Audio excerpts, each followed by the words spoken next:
I meant to hit captions and not record.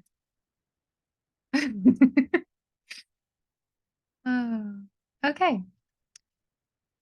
Just as a little reminder, I think I forgot last time, the captions are auto-generated, so I have no control over how accurate they actually are. Hopefully, they don't do me dirty. Anyhow, welcome or welcome back.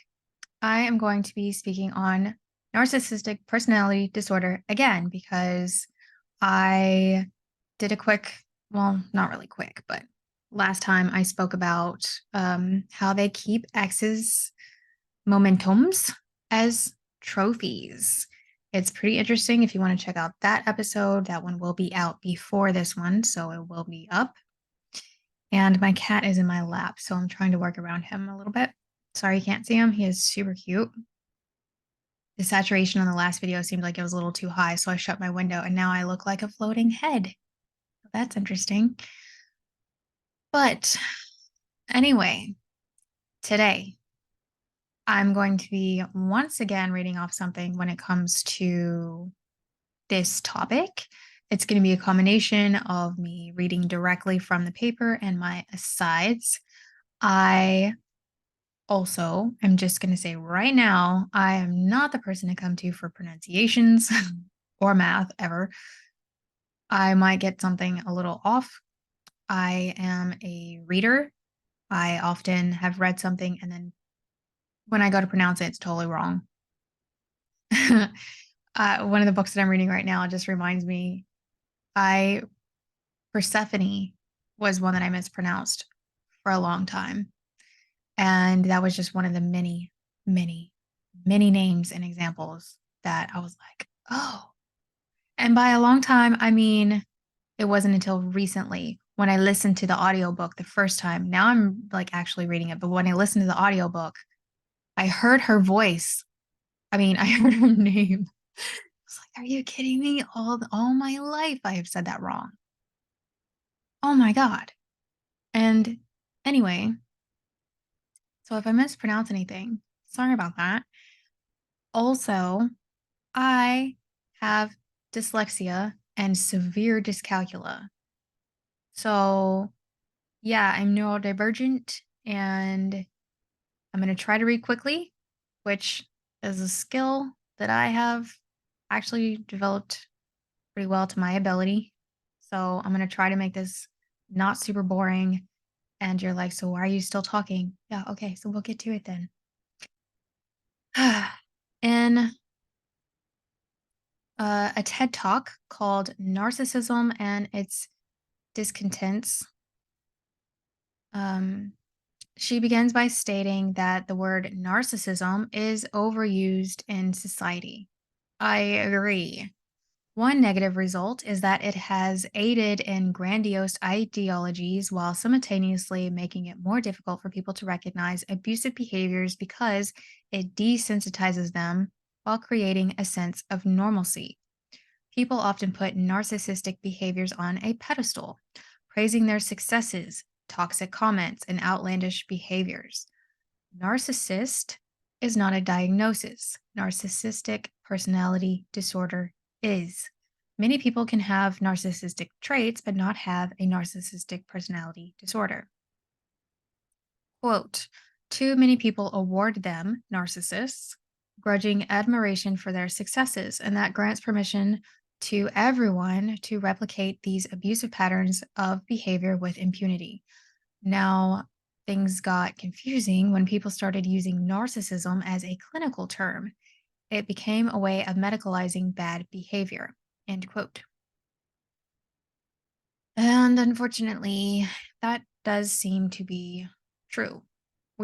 I mean, look at the comments anywhere on the internet, for example, and you're going to see a huge array of toxic comments.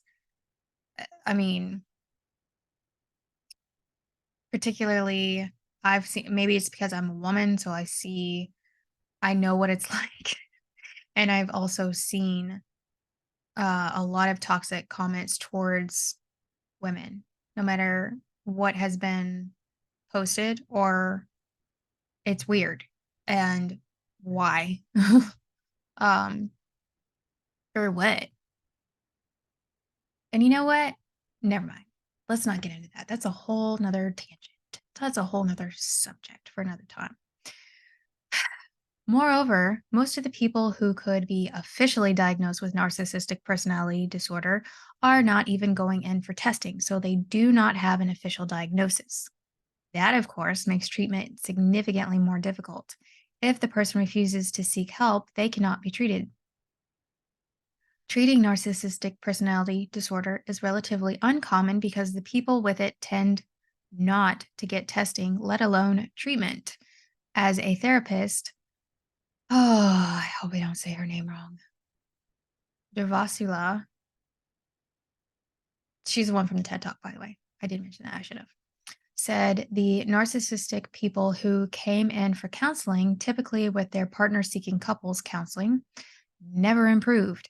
The narcissist continued their toxic behavior.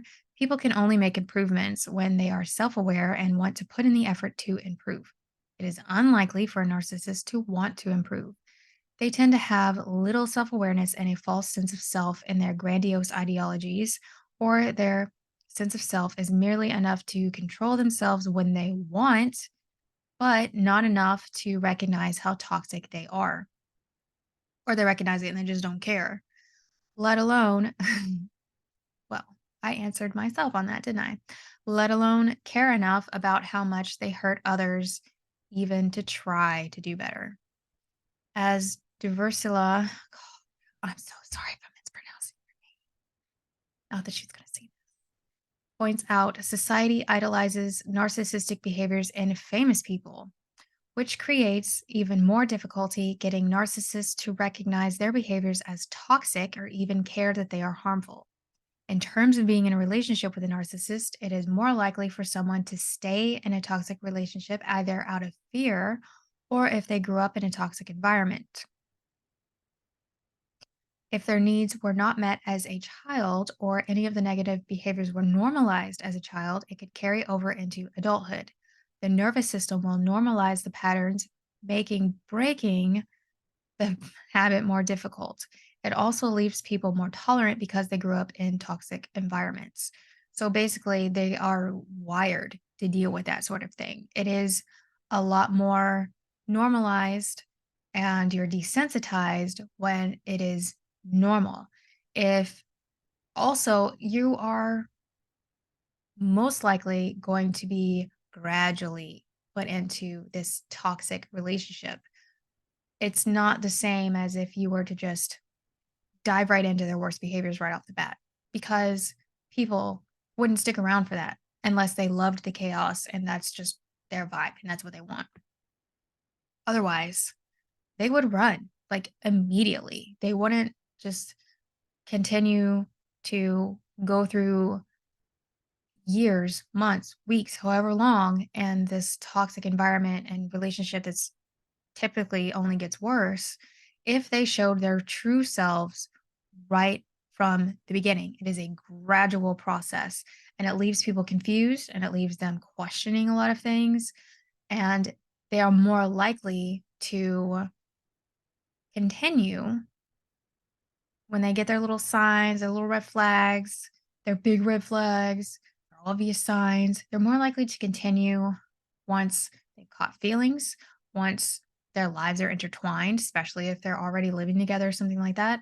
And they are more likely to be dismissive of the behaviors if love has got you scrambled or or you're desensitized to toxic behaviors in general. Because if you think about it, if number one, we'll just stick with narcissists, if they showed you their worst on first date, and if you were someone who was used to healthy relationships, you're going to be shocked. You're going to leave.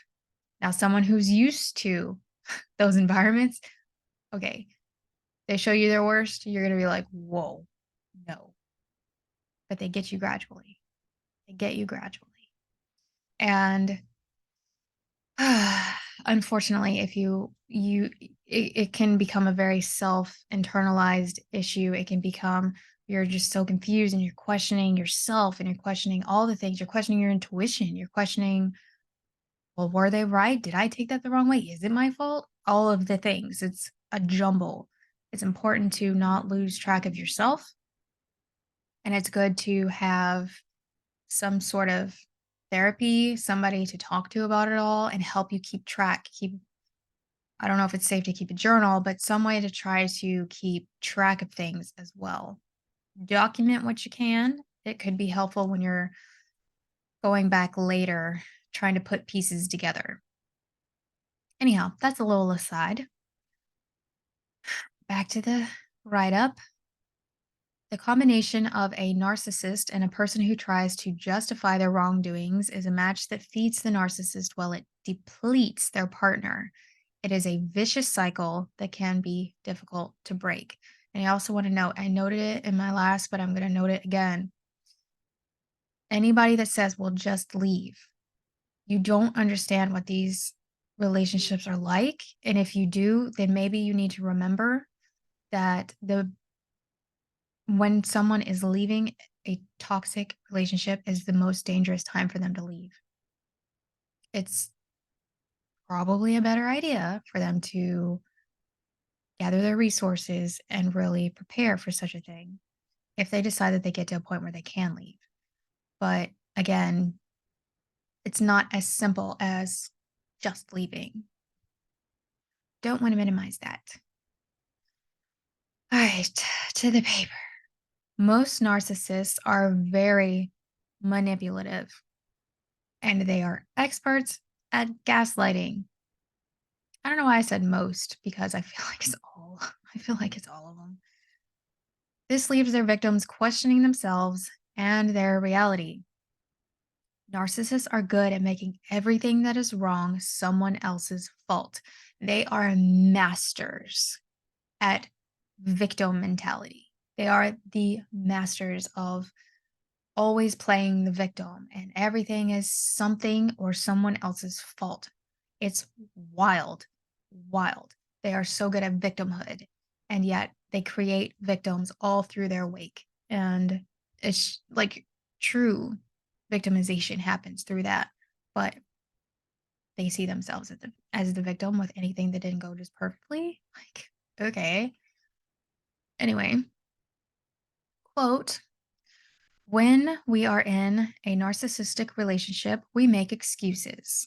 That's just how he is. He didn't really mean that. She means well. Oh, that's just her culture. And there's the rub.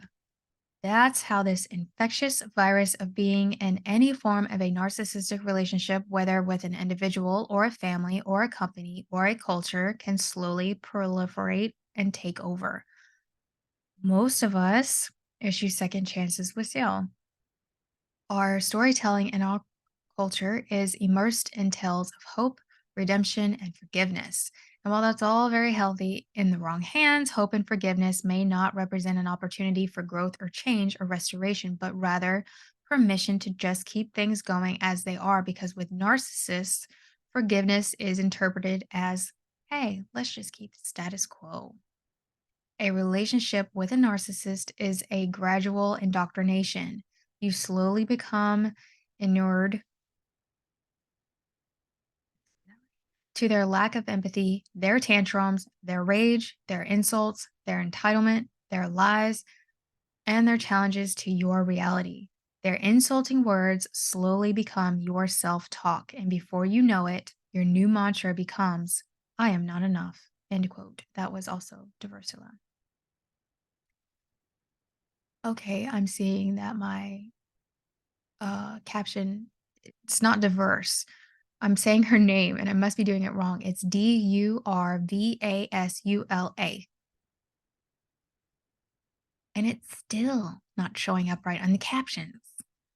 Sorry about that. That's so annoying. I need to remember to write it down in the description. Anyway, the point. She has a great point with all of this. And I know I sort of touched on it a little bit already, but like she said, it's gradual indoctrination. And sometimes their insults are more silent. Sometimes it is more in the way of abandonment, and it's more of the way of never complimenting you, never saying nice things. For example, if you get dressed up and you go on a date, it's normal for most people to compliment you, like, "Oh, you look so amazing. Look so good in that dress," or whatever. Like, there's compliments there. That's not always the case with somebody that is a narcissist. So sometimes their insults are very quiet, and it will eat away at you and your self esteem because you're complimenting them. Why aren't they ever complimenting you? And you see them liking other girls' pictures, but they don't like yours, or they don't compliment you. You see their little secret girls too. And it's like, okay. Again, sometimes their insults are more quiet and yet they scream because it will affect you.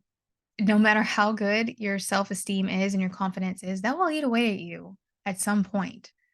And yeah, it takes a lot of healing to get back to yourself and to regain that confidence. Back to the paper. Oh, sorry if that was too loud. It can be very difficult and harmful to be with a narcissist, whether it is a close friend, which I just want to point out there are so many narcissists who have close friends that never know they are a narcissist. It's wild. So, just because I did mention that some close friends actually do get in the loop of how they are, it's actually kind of not, uh, I don't know. It could be, I don't know. I feel like it's less of a thing with a friend. So, anyway, partner, most likely it's a partner that gets the brunt of their toxicity, or family member. Now, sometimes a family member is more likely to get the brunt of their toxicity than a friend, any of their friends in their close circle, because they still want to look good to their friends. They want to look good to the people they work with. Maybe not as much with the overts, but even with that, it could be like, ah, he's just an asshole sometimes. Not exactly the same thing, but regardless, not to minimize anybody dealing with it. I'm getting exhausted just from this. I hope y'all are not too, because this subject just wears me out. There are ways to protect oneself from harm, but it will take a lot of work, and people must decide if it is worth the effort. Everyone must stop putting people, like famous narcissists, on a pedestal and excusing their toxic behaviors. On a side again, no matter who it is, if it's some random comment on the internet, if it's a celebrity, if it's an athlete, whatever, whoever it is, if they are making toxic comments, if they are exhibiting toxic behaviors, if they take enjoyment off of pissing people off and trolling and things like that, then that's a red flag. We have a flag on the plate and we're not just going to let that go. Okay. Anyway, if they are never held accountable, they certainly will not improve. Not that they might anyway. It will only continue to give them the validation they desperately seek while harming those closest to them. They may they move on to others to fulfill their needs without ever really satisfying anything because they need healing and improved behaviors. Before they can try to improve themselves, they would have to gain deep self awareness and want to improve. I cannot stress this enough. If you are in partnership with someone, not just partnership, relationship, with someone that is a narcissist or you suspect heavily, you cannot take them to therapy with you, a couples therapy. and expect that they're going to change. They have to want to change. They have to be willing to be called out and called out by the professional and actually put in the work to change their behaviors. It's unlikely. Even if they go, it's unlikely they actually change their behaviors. So try not to bank on that if they agree to actually go. Continue trying to heal and work through the stuff that you have been given to heal from. All right, we're going to keep going. Narcissism is very difficult to officially diagnose and treat. People who have narcissistic personality disorder typically do not seek treatment or diagnosis. If they end up in therapy, it is likely with someone else, partner, family member, etc. And they refuse to change their behaviors because they do not see themselves in the wrong and lack the desire to change. Again, victim mentality, anything wrong in their life is they're the victim.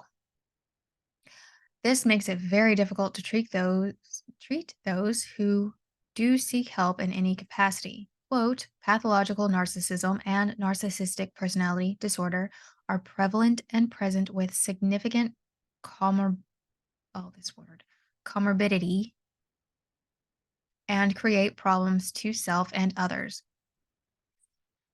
But there is no empirically supported treatment to date for these conditions. End quote. From Maggio. While it is difficult to get proper studies and treatment plans for persons with narcissistic personality disorder, it is a prominent need that psychologists recognize and try to find solutions for. Many people have narcissistic traits without being a narcissist. That would require a different level of treatment. On the opposite side of the spectrum, the worst case narcissist would also require a different level of treatment because theirs is more severe. The more severe, the higher the probability of being violent. However, the violent component does fluctuate. There are pathological narcissists that are more subtle, introverted, and insecure. Typically, they can flip flop the opposite of those things, which is more typical of someone who is not considered covert.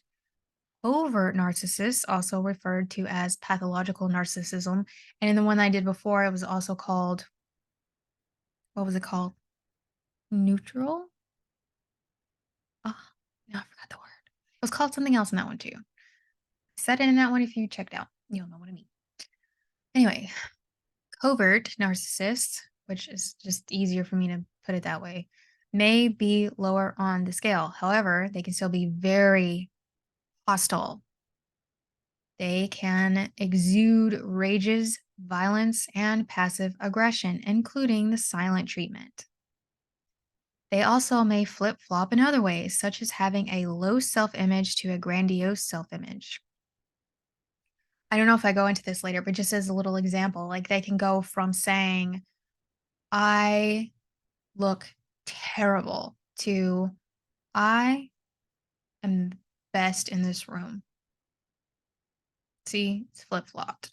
Like, which is it? Anyway, and that one example does not mean it's a covert narcissistic trait. It doesn't mean it's an overt narcissistic trait, as in anybody who does that one thing is a narcissist. No. Yeah, it's a trait, but that doesn't mean that that's what they are. That makes sense? I don't know. I don't know. Quote, uh, pathological narcissists experience mental states such as anger at being hurt or rejected, emptiness and alienation, guilt, envy, fear, anxiety, and a sense of annihilation. Only at times do they enter grandiose states of mind filled with glory, pride, satisfaction, and self fulfillment, but these states are short lived. End quote from DiMaggio. Therapists have to come up with their own uh, treatment styles for narcissists. There has not been any conclusive treatment plan, so it is up to the individual therapist to decide how to proceed. It would not be in the patient's best interest to be enabled, yet it is very difficult to treat, so they must be cautious with how they present themselves and how they affirm their patients.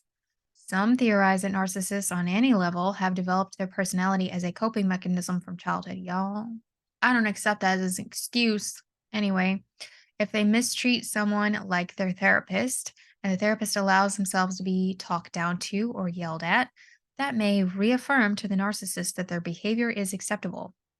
However, not everyone agrees that being a narcissist stems from childhood, nor is it validation to behave in the ways that they do. It is very difficult to navigate treatment for a narcissist. And that is once they even agree to diagnosis and treatment. Quote, listening to a narcissistic speech. Whoa, let me restart that. Sorry. Quote, listening to narcissistic speech is challenging. Therapists become easily lost, confused, or kept at bay because narcissists scarcely report specific autobiographic memories, and if they do, barely name the emotions they felt. They do not convey the type of information therapists need most. Reports of significant problematic interpersonal events filled with negative emotions and problems a patient could not solve. Improving self reflection and reducing intellectualizing is likely one of the first goals a therapist needs achieving, as there is preliminary evidence that an increase in capacities to recognize own effects and self states with more clarity and nuances is a predictor of good outcomes in psychotherapy for personality disorders. Therapists are better to adopt a curious stance and not fear presenting themselves as puzzled or confused. Listening to patients with narcissism during the early sessions is one of the moments in which adopting a not knowing stance is necessary. End quote from DiMaggio. In conclusion, this study shows the difficulty of getting narcissists to seek treatment, then therapists face the difficulty of providing treatment. There is no current definitive way to treat narcissistic personality disorder. It is difficult to get narcissists to research studies. They are difficult to manage, making them difficult to study and treat. Narcissists are not forthcoming with their actions and toxicity because they are not self-aware in that regard, mostly meaning that they don't like to admit to it, and if they do, they're probably going to say that they're the victim. And again, they don't really have the same sort of feelings. So if therapist is trying to get a hold of the feelings within them, man, besides the rage, besides the victimhood, where's those feelings at? And besides the lust, that's there too, right? Yeah, we know that's there. What about the others? What about shame? What about guilt? What about empathy? Sympathy? Hmm? Hmm? Anyway, that alone makes it difficult to come up with an effective treatment plan. Oh my God. Okay, another aside. I know I'm making this even longer. Sorry, but not exactly, because isn't it wild? If you have known a narcissist or someone with a lot of narcissistic traits or some other toxic thing, like a psychotic, a whatever, okay? You get the idea. And they're, let's say, watching a movie or a TV show with someone who exhibits their toxic behaviors, same ones that they do. And they're like, oh, that's so bad. Or they act apathetic or like, oh, there's a narcissist or oh, that's a psychotic person. And you're like, so you do recognize it. All right. All right, then. What about you? Wild. Anyway, I mean, there are people in every single field that has toxic people.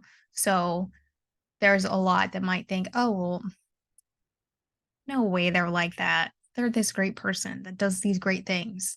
Like, you only knew what happened behind closed doors. All right, moving on. Narcissistic personality disorder was not really discussed in a class as a focus, so it does not entirely fit, even though it is a personality. And trying to make the connection, since we discussed Ugh, Freud. So heavily. That is where a connection lies. Now, this is because I wrote this part in because we had to as part of the class. I can't stand Freud. Okay. A lot of his shit was disproved and questioned. The legitimacy of a lot of his work heavily questioned. I need to know why. I have been through a bachelor's in psychology, and I will not go further in psychology because what I have gotten more than anything else is a history of psychology, which is like Freud after Freud after Freud after Freud. It's like, shut up about Freud, okay? First of all. And if we're going to go into the history of psychology, why are we not learning about the women of psychology? One class, one class, one time spoke of one woman in psychology. And it's not like, yes, the first issue is that women weren't allowed, but another issue is that even the ones that were are still not getting talked about. And that was one of the things that was brought up in that class is like, here she was, her, this female in psychology in particular, her name was Horney, Horney, and she disputed a lot of Freud's theories, and her work was supposed to have been groundbreaking. And yet, how much do we actually hear about her and what she has to say? Just like so many other women in science and other things. Like, I'm going to have to cover this topic because it's not okay. It's not okay that not only were women not allowed, but the ones that actually did get an education, they were actually these amazing writers and great inventors and wonderful scientists and all of these things. They don't get credit. Either their male colleague took the credit or they're just overshadowed by the men. And I'm not trying to take away from what the men are doing, but can we stop hiding away what the women have done? Anyway, goddamn. As usual, Freud took his own approach. Quote, from this general observation, Freud concluded that all of us have some level of narcissism and that we are born with, and it is vital for our normal development. However, once we are past our early childhood, our extreme self love starts to deteriorate and our love for others takes hold. In relation to libido, narcissism can be of two types. When the individual is in infancy or early childhood, the I don't know how to say this word, libidinum, libid, Libidinal energy is directed inside towards the newly developed ego. Thus, this energy may be called ego libido. Lib- libidio. Does that say that? Really? Ego libido? I forgot about that. Anyway, during this time, the ego instincts the need for self preservation, and the sex instincts, the need for preservation of the species, are inseparable. This type of self love caused by the ego libido in early life is referred to as primary narcissism and is necessary for our proper development. However, with the passage of time, the ego becomes packed with there's that word again, libidinal, libidinal, libidinal. Hmm. Even though the captions can't figure that out. Oh. Energy because it has been accommodating for quite some time. Therefore, it starts to look for outside objects to direct its energy on. This is the time when the sex instincts separate themselves from the ego instincts. End quote from Lone. Lone. Potentially, according to Freud's theories, some people remain narcissists because their needs were not met in their developing years. Therefore, they stayed in an egoic state, driven by ego, putting themselves above everyone else, lack of empathy, etc. I tend to disagree with Freud in. Let me just start over with my sentence here. I tend to disagree with Freud and his theories. In this, I still do not fully agree. Many people grow up without having their needs met who are not narcissists. Many people grow up having all of their needs met, yet they are a narcissist. People who People are who they are and change if they decide to change. They must become self-aware first. Childhood trauma, any age trauma, and environment play a factor, but these are not deciding factors for who a person inherently is. They are also not absolutes for who a person is because people can change if they put in the work for their healing. It seems more likely that narcissists are not a product of their upbringing. It seems more likely that it is simply their personality, like someone who is incredibly positive and upbeat. Opposite personalities to deal with. One is very difficult while the other is very pleasant, but they are who they are. They can change their traits if they want to change them, but they are not that way because of childhood. Not necessarily. If that were the case, there would be even more narcissists, and it would be much easier to pinpoint the whys and hows to treat their toxicity. Okay. I'm getting towards the end of this paper. I am. This is taking a while. I hope you have stuck it out. Narcissistic personality disorder is relevant. Oh, I had to talk about my own relevancy. Do I want to share that? How much should I share? Because I have had close relationships with narcissists, they are extremely difficult and hostile people to deal with.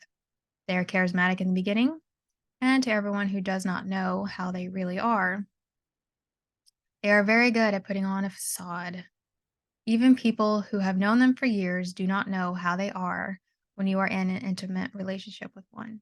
Sometimes they show themselves to their parents or other close family members, and eventually they show themselves to their partner. It is unlikely they will show themselves to their partner until they get comfortable enough. You might get a little something here and there, but not like the full effect. And even then, there is a lot of gaslighting and manipulation. It will be even more difficult for people who are unaware of dealing with a narcissist because they are more likely to internalize what is happening to them, which, by the way, is kind of a likely outcome regardless. It's like the side effect of dealing with them. Even for professionals dealing with narcissists professionally, we have seen in these articles and studies, I had to do a lot of research for this, that they are still extremely difficult to manage. There is a lot of deception, facades, manipulation, gaslighting, and for most narcissists, fits of rage. Don't even need to have a reason, they just do it. Dealing with narcissists is not easy and it is very harmful to those who are closest to them because they are their targets. Narcissists rarely lash out at anyone they are not close with. It does happen sometimes. It's really gonna happen in a situation like road rage or something like that, but even normal people get that too. Honestly, you know what I mean by right. I hope I don't have to elaborate on that. A lot of people get road rage, but I mean, like, people that have rage in general, like, really get bad. Anyway, most people do not even know unless they get close enough. Wait, let me just do this little quick little aside speaking of road rages. Why is it that people feel comfortable doing that in their car? Like the other person can't see them, can't pick up on it, but they're not really gonna do that like face to face without the enclosure of their vehicle. It's weird, right? Anyway, this indicates that narcissists are aware of their behaviors and that they can control themselves. They are in control because they control it when it serves them. They lose control when it is with someone they feel comfortable with enough to do so. It is far better to just be friends with someone like that because they are unlikely to ever see their toxic side. They would only see the best side of the narcissist, the charismatic, helpful friend who seems so lovely from the outsider's perspective. I would like to see studies done on narcissists that include the perspective of their victims. Yeah, that wasn't really in these studies, which would have been great. The people closest to them who see all sides. That will provide a more accurate picture of the narcissist. I would like treatment to hone in on the fact that narcissists can control themselves when they want to and not ever coddle their behaviors. It is important to people closest to the narcissist also undergo treatment. It would be likely to be beneficial for them to go to therapy together. Treatment for narcissists, but still get your individual treatment. Treatment for narcissists might be ineffective, but it can potentially help those close to them. The process of studies and treatment for narcissists is not easy, but there must be many more of them. The damage they do to people who are close to them is a hefty price to pay for loving someone so toxic. People who are in romantic partnership with a narcissist need their own therapy and to try to discover what it is in themselves that makes them stay in such damaging environments.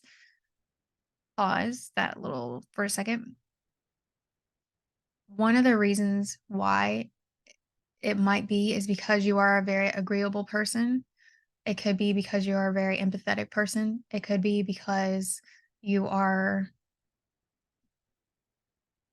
I know I kind of touched on this already, desensitized to those types of behaviors. It could be for those simple reasons. I don't say that as a way that it's your fault at all. It isn't. I mean, the simple fact is, if you're a good person, you could attract everyone, every type of person. You just accidentally chose the wrong one. And it could really just be because you were bamboozled and you maybe need to get more assertive. I mean, there's so many different scenarios, but it really all comes down to the fact that you were bamboozled by a toxic person who is extremely manipulative, good at gaslighting, good at a lot of things. And they may not be great at their lies, but they learn from them. They learn from them. So if you call them out on a bad behavior, that doesn't mean they change the behavior. They want to know how you found out so they can reroute how they do things. Doesn't mean they stopped. It just means they learned you enough to go around it, and they'll keep doing it anyway. Back to the paper. They could then lead That could then lead to better treatment for them because they can work through it more specifically once it is recognized and pinpointed. It is important to focus not only on studies and treatment potentials for narcissists, but also on those who are most affected by their toxic behaviors. They are the ones who can really help. They will be able to say what the narcissist may gaslight. They will be able to say the behaviors that a narcissist will likely try to hide. Narcissists are far more self aware and in control of themselves than they currently get credit for. They may not be self aware in the sense that they know they are hurting someone. I think they do. I want to retract that statement. I think they do. But they know enough to control themselves when they want to. And that's why. That needs to be better addressed in studies and treatment for all levels of narcissism. Perhaps that can narrow down how to deal with narcissists more effectively and provide better treatment. Some questions that need to be asked are, why do they control themselves with most people but not others? Why do they lash out at those closest to them and not strangers? Why do they care more about what outsiders think of them than those closest to them? Why do they show their best selves to others than to those closest to them? Why are many ugh, There are many questions to ask, but I see these as a few wait. I think these are a few interesting ones. I'm starting to trip. Like, I'm telling you, this subject just like, oh, leg it's cramping. My cat's laying on me, so I'm trying not to knock him out off my lap when I move.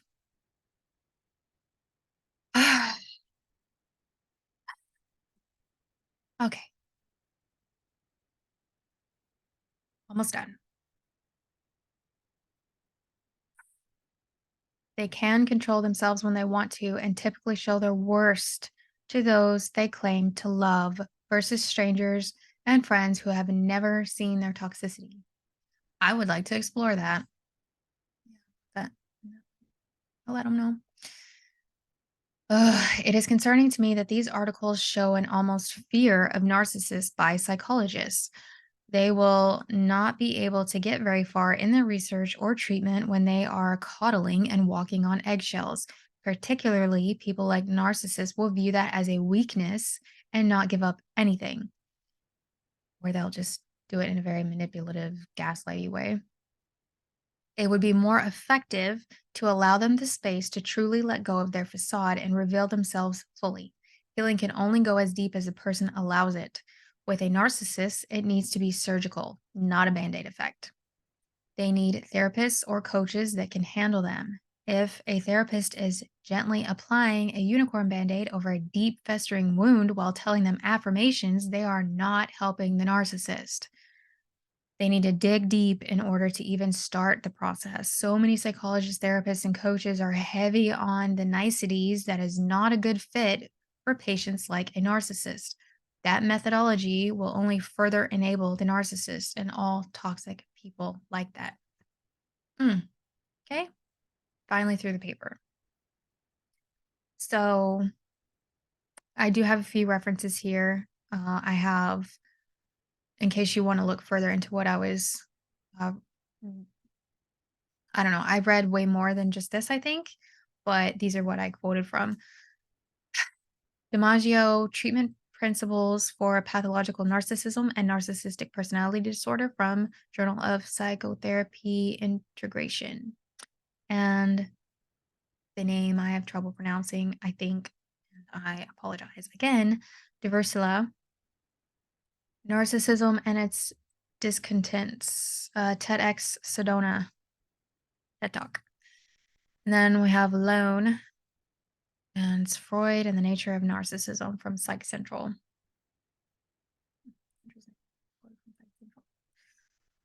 So yeah, hefty topic. This was a long episode, and it is one that can be discussed again and again and again. And maybe for some people it should be that way they can kind of get more and more information from it, and it opens up the discussion, and it also not only opens up the discussion even further, but also helps kind of show the actual traits of narcissism versus just throwing that word out there.